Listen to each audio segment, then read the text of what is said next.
Let's move on now to how AI traffic implicates the wholesale market. Great. Yes, and we're back for another snackable discussion on how to ride the AI traffic wave. And now we're going to talk about what this means for service providers and the wholesale market. Now, let's be clear here. We're talking about an extraordinary growth in traffic. No surprises about growth in traffic, but it's the nature of the traffic, right? And it's about the fact that the traffic is going to be a lot peakier than it used to be, less predictable. And also, if you have higher peaks, there's also higher network utilization for a larger amount of time. And not least, of course, and we've been talking about this for some time, but it's actually coming to pass, lower latency performance expectations. So it's going to be the traffic, as we'll discuss as the traffic evolves, there's going to be less predictable ebbs and flows. And we've been working on traffic models for numbers of years, right? Jürgen, I know you've got a traffic model in your back pocket. Johan, I am sure you've got 1 or 3 in your business, right? It's not enough anymore. We have to do a little bit more than that for this next wave of network traffic. But actually, let me throw the first question over to Johan.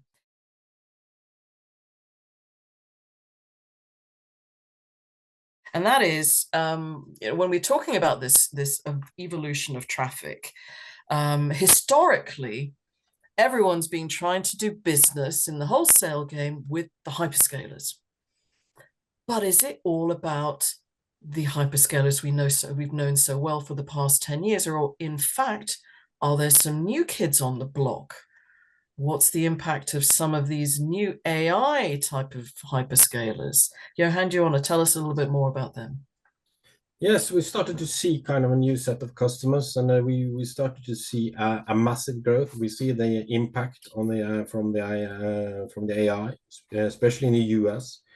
US have a tendency to be a bit before Europe in the market, so about 1.5 years, and we would think that we would see something similar in Europe, although Europe is quite different to the US. There are other areas that might shift how this is actually going to evolve, specifically when we're talking sovereign cloud, sovereign AI. There's a national interest to have AI centers that needs to be built. So I think the development in Europe would be different. But I'm going to interrupt you here and ask you a question, because you said everything is big in the US. I mean, look, they've been saying this for years, but how much bigger? And, you've said an hour, a year and a half away, sort of ahead. But how big is big? Let's get some capacities out there. Talk about those. The capacity requests that we see in the US accounts for multiple fiber pairs full up.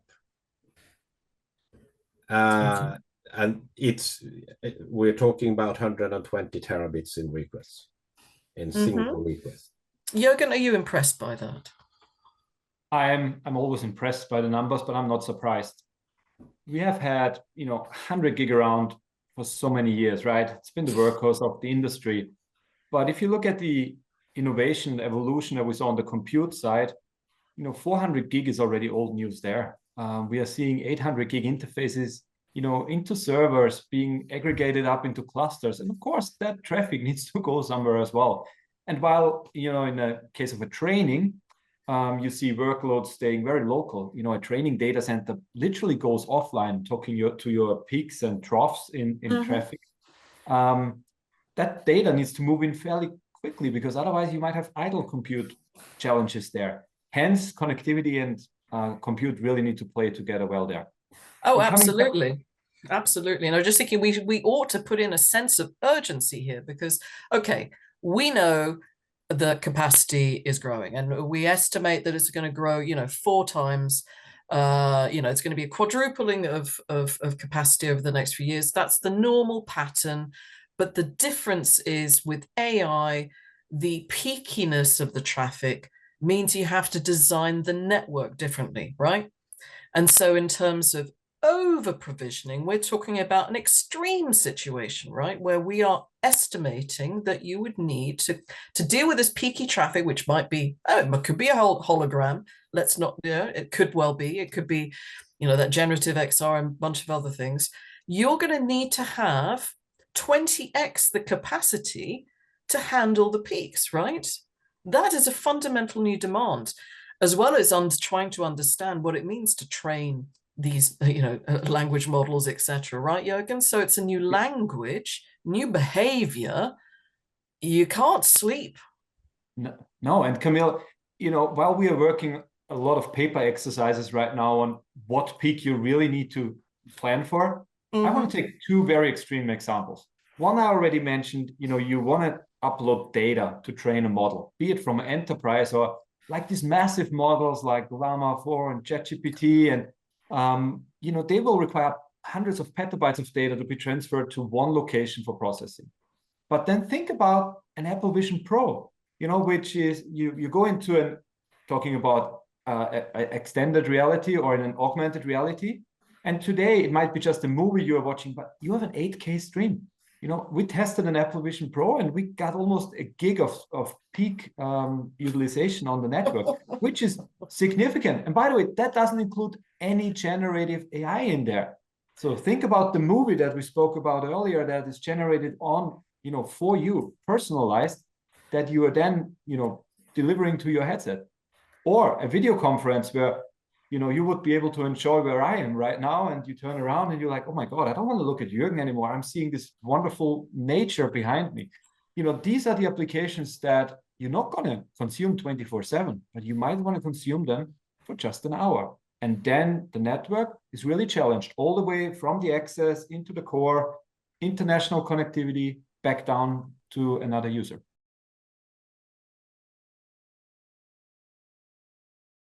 So we've got this unpredictable environment, these ebbs and flows we can't predict. We want to snack, we want to have all sorts of digital consumption when we want it. So that means some very basic things. That means you've got to be super flexible. And I think also contractually, the way that we've been doing business, and I used to be in the wholesale game myself for many years, the way that we contract business has to change, right? The way that we provision has to change.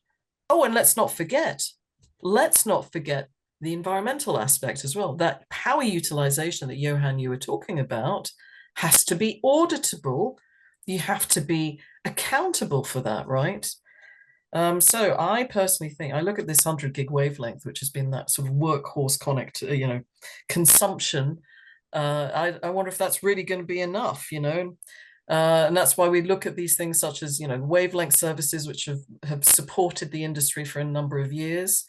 And then we obviously have this option of dark fiber, and we're presenting this as sort of yin and yang, opposites but interconnected.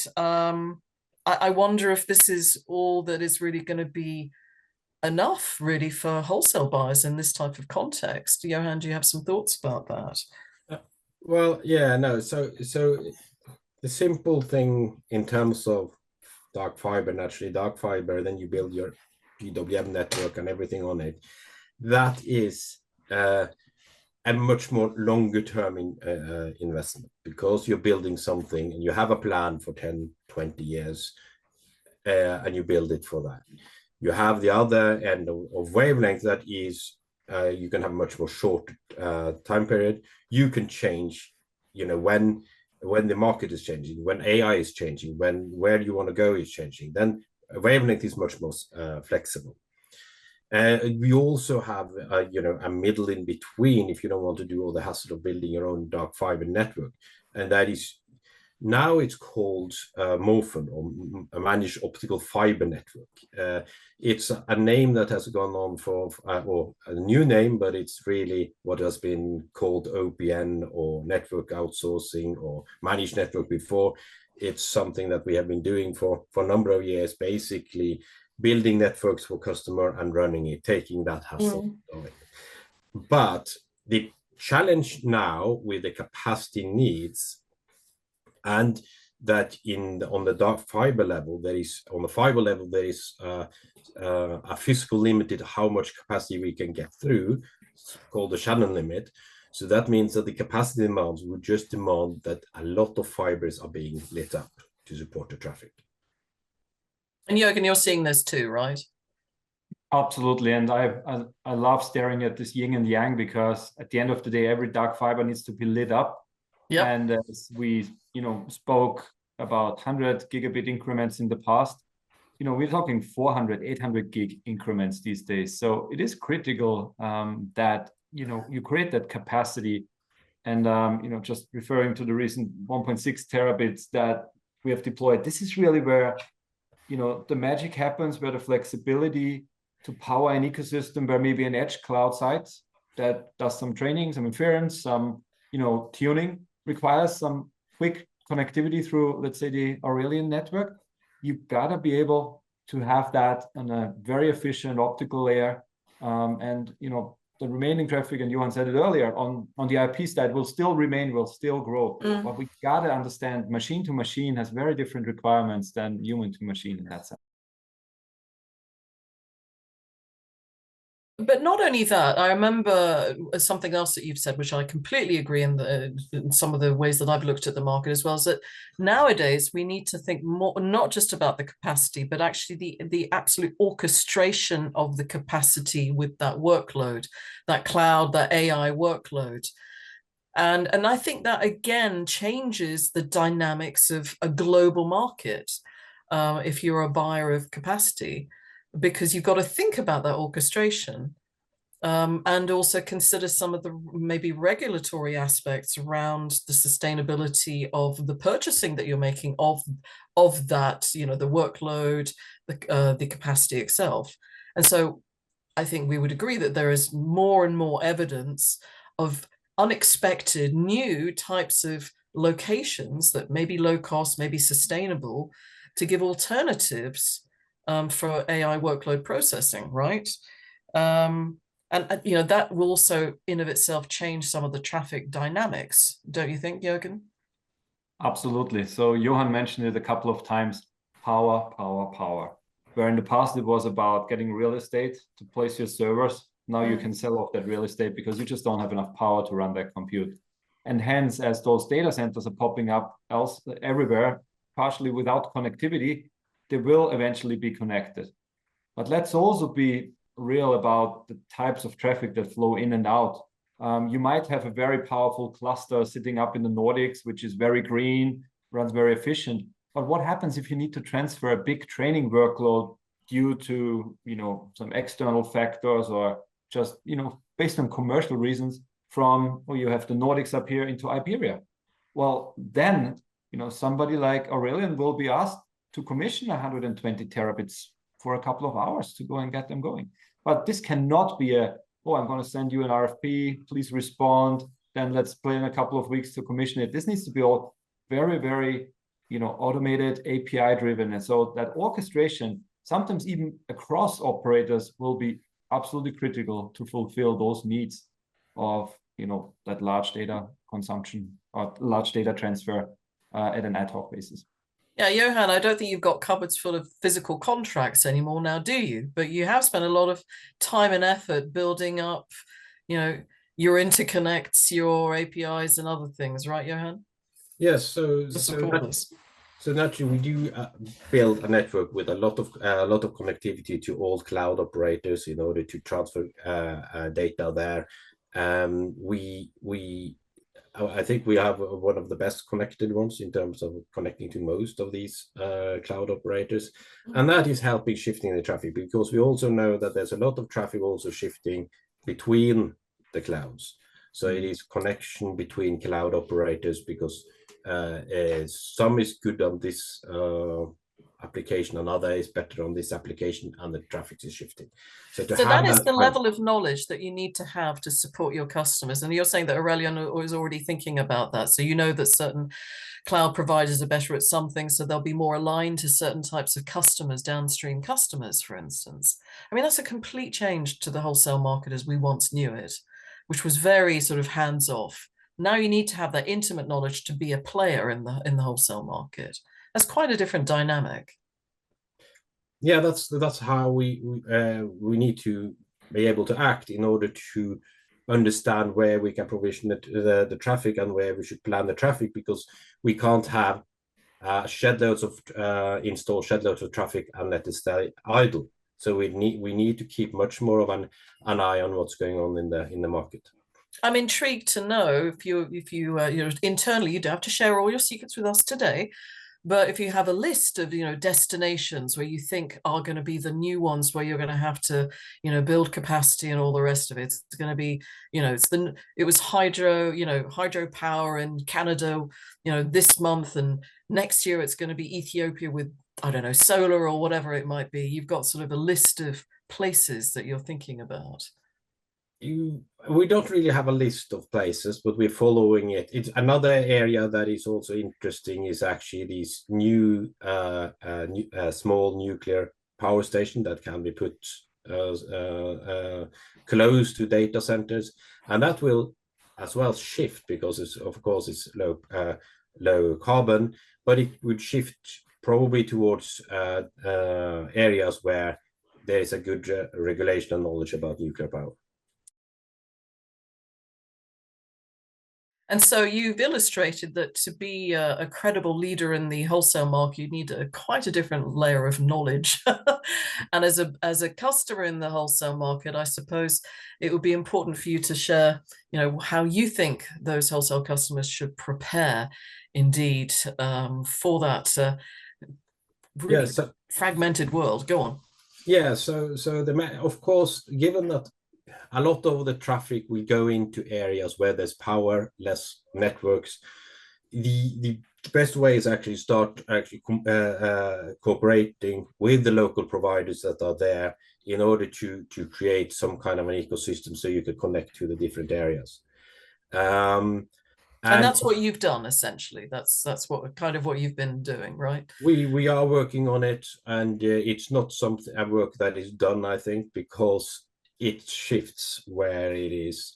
Because if somebody wants to attract data centers, they might put incentives, and suddenly we need to go there. So these things are not done. We need to keep building those relationships, and of course expertise in orchestration.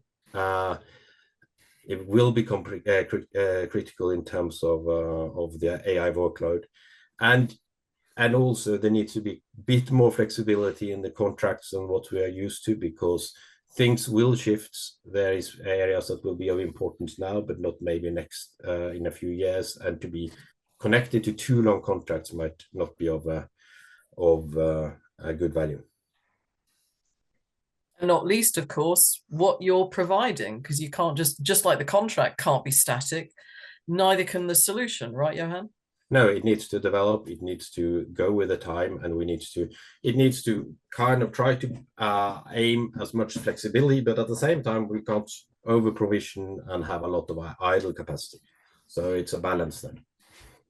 So this is not the wholesale market as we once knew it. It's meaner, sharper, faster, and a lot more intimate in terms of knowledge about end customers. Great.